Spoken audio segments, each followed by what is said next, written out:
Hello everyone, for class 10 today's topic is electric current potential and potential difference.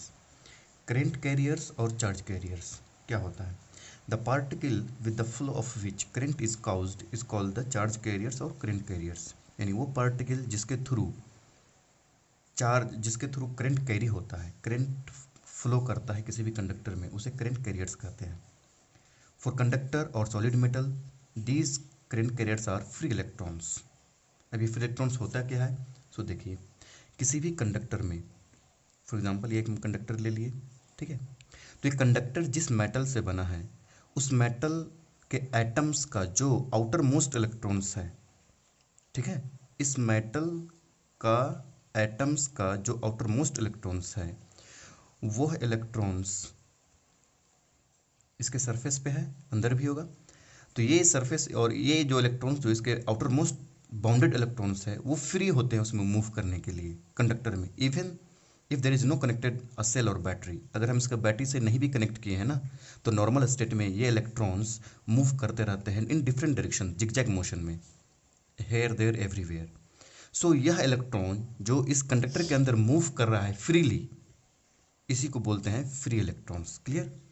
In case of liquid conductor or electrolytes, cations and anions, that is positive and negative ions, are the charge carriers or current carriers. Gas, जैसा कि आप जानते हैं कि normal state में gas insulator होता है, but at low pressure and high potential, that is 10 mm of Hg, अगर प्रेशर हमारा 10 mm ऑफ Hg या इससे कम हो, and voltage potential difference 10,000 volt से भी ज़्यादा हो, या in exposing with X-ray, it conducts electricity, and in this case carriers are positive ions and electrons.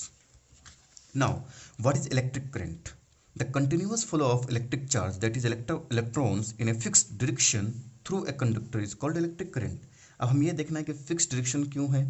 अभी हमने कहा कि किसी भी कंडक्टर्स में जो इलेक्ट्रॉन्स हैं, clear, free electrons, infinite number of free electrons are present in a conductor.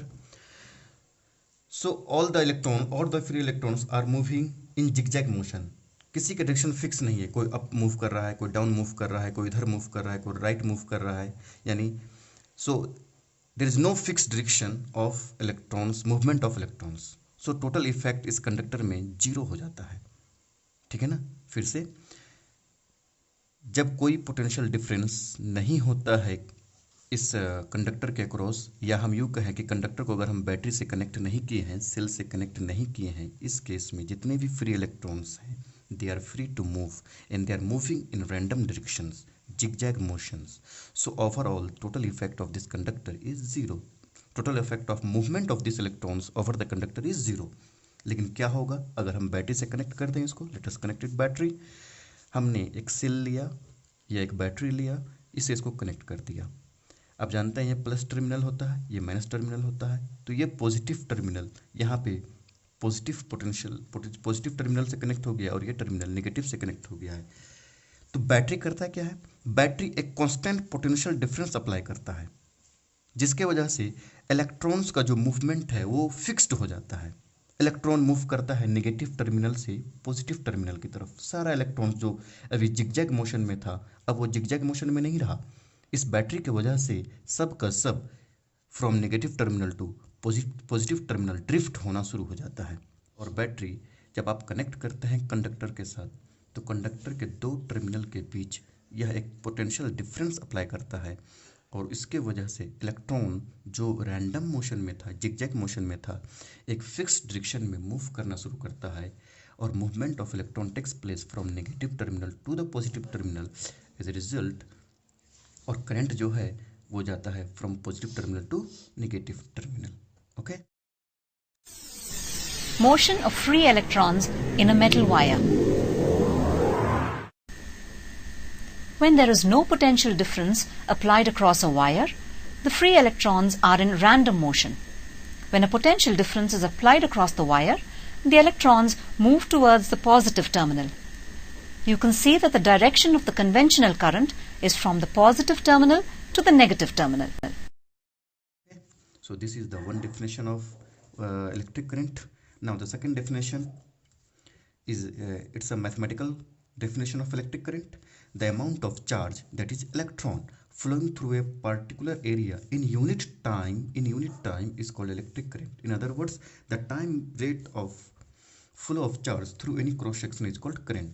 मान लो ये कोई क्रॉस सेक्शन है जिससे इलेक्ट्रॉन पास कर रहा है, तो यूनिट टाइम में पर सेकेंड कितना इलेक्ट्रॉन इस क्रॉस सेक्शन से के आर पार हुआ है, पास किया है, इसी क्वांटिटी को करंट कहते हैं। तो अगर हम मान लेते हैं कि क्यू चार्ज टी सेकेंड में फ्लो कर रहा है, तो एक सेकेंड में कितना फ्लो करेगा, क्यू अपॉन टी, और by definition it is what, electric current. So there is a formula for electric current, I stands for electric current, okay. Q charge है and T you know what, it is time. और हम जानते हैं what is the formula for Q, Q is equals to N into E. So this formula can be written as I equals to Q by T, and Q can be replaced with the next formula in E upon T. So this is a working formula for numericals. Okay.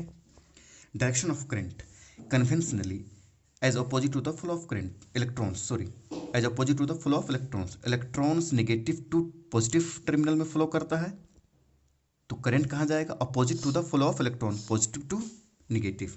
सो यहाँ पे लिखा हुआ है from positive terminal to the negative terminal. और positive terminal क्या होता है, cell का जो पॉजिटिव टर्मिनल होता है वो हायर पोटेंशियल पे होता है, और जो नेगेटिव टर्मिनल है वो लोअर पोटेंशियल पे होता है। ठीक है, तो करंट का डायरेक्शन क्या है, फिर से देख लें, as opposite to the flow of electrons, it means from positive terminal to the negative terminal, and positive terminal higher potential, negative terminal lower potential. So current flows from higher potential to the lower potential. Clear? Unit of current is SI unit is called ampere. Its symbol is capital A, and CGS unit is state ampere. A smaller unit क्या है, milli ampere, micro ampere. इसको हम लोग क्या पढ़ते हैं, milli ampere, इसको क्या पढ़ते हैं, micro ampere. And there is a conversion formula, 1 milli ampere is equals to होता है 10 to the power -3 ampere, because milli stands for 10 to the power -3। कहीं भी आप मिली देखें और आप अगर मिली को हटाना चाहते हैं तो उसके जगह पे कितना वैल्यू डालेंगे, 10 to the power -3। And what is the meaning of 10 to the power -3, 1 upon 1000। Okay, तो 1 upon 1000 ampere is called 1 milli ampere. 1 micro ampere, micro stands for 10 to the power -6, और 10 to the power -6 मतलब 1/1 2 3 4 5 6 0। Okay, this is the conversion for smaller unit to the bigger unit, it is very useful for numericals. इसको याद रखेंगे हम लोग कैसे इसको convert करते हैं, आपको बहुत use. Now there is a question, text book question, that is define the unit of electric current. Define the unit of electric current, and what is the unit of electric current? It's what? Ampere। तो हमें ये define करना है कि what is ampere। Okay, किसी भी unit को जब डिफाइन करना हो तो याद रखेंगे उसका जो बेसिक फार्मूला है वहीं से डेफिनेशन डिराइव होता है। तो बेसिक फार्मूला करंट का क्या है, I equals to Q upon T। SI unit of current क्या है, ampere. SI unit of charge, coulomb. SI unit of time, second. So 1 ampere can be written as 1 coulomb upon 1 second. अब देखिए इसी को language में लिखना है ऐसे, electric current through a conductor is said to be 1 ampere if 1 coulomb of charge flows through any cross section of the conductor in 1 second. So this is the answer for that question. Now there is a second question, name the device which measure the electric current. तो जो electric current को major करता है, मैंने पहले भी बताया था, आज फिर से इसको रिपीट कर रहे हैं। द डिवाइस और the instrument which measures electric current is called ammeter. क्या कहते हैं उसको, ammeter. Okay, and how it is connected in circuit. Circuit में इसको कैसे कनेक्ट करते हैं, तो इसको सर्किट में सीरीज कॉम्बिनेशन में कनेक्ट करते हैं, और इसका सिंबल पहले भी बताया जा चुका है। आमीटर का सिंबल क्या है, this one. Okay, this is plus, this is